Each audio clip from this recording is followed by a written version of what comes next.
অন্নপূর্ণা যোজনার ৩,০০০ টাকা না পেয়ে রাজ্য জুড়ে মহিলাদের তুমুল বিক্ষোভ।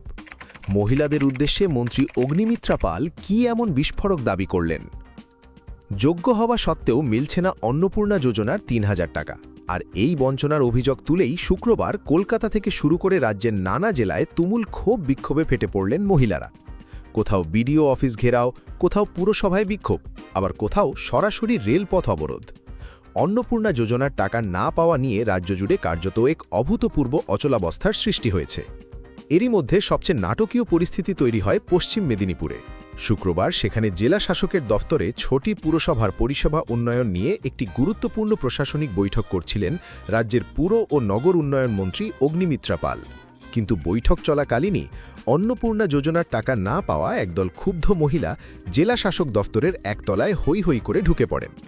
পরিস্থিতি সামাল দিতে মন্ত্রী অগ্নিমিত্রা পাল নিজেই বৈঠক ছেড়ে সিঁড়ি দিয়ে নিচে নেমে আসেন এবং বেশ কিছুক্ষণ ধরে ওই মহিলাদের অভাব অভিযোগ শোনেন ও তাদের আশ্বস্ত করেন। এরপরই সাংবাদিকদের মুখোমুখি হয়ে রীতিমতো বিস্ফোরক অভিযোগ করেন মন্ত্রী। অন্নপূর্ণা বিক্ষোভের নেপথ্যে সরাসরি পূর্বতন শাসক দল তৃণমূল কংগ্রেসের দিকে আঙুল তুলেছেন তিনি।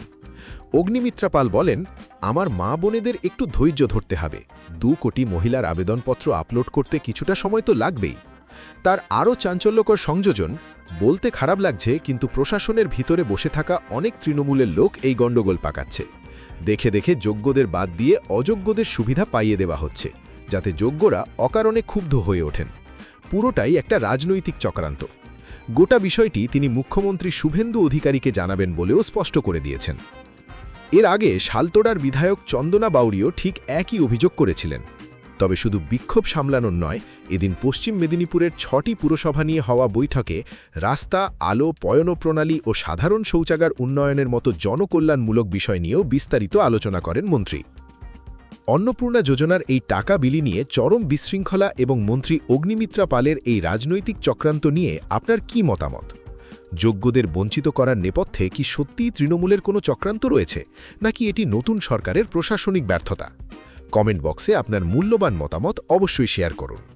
আপনার নিজের জন্য বা নিজের ব্যবসার জন্য পার্সোনাল বা বিজনেস ওয়েবসাইট তৈরি করতে চান, অথবা তৈরি করতে চান আধুনিক মোবাইল অ্যাপ? কোথায় যোগাযোগ করবেন, কিভাবে শুরু করবেন বুঝতে পারছেন না? যোগাযোগ করুন নিচে দেওয়া ফোন নাম্বারে। আপনার সমস্ত প্রশ্নের উত্তর পাবেন এখানেই।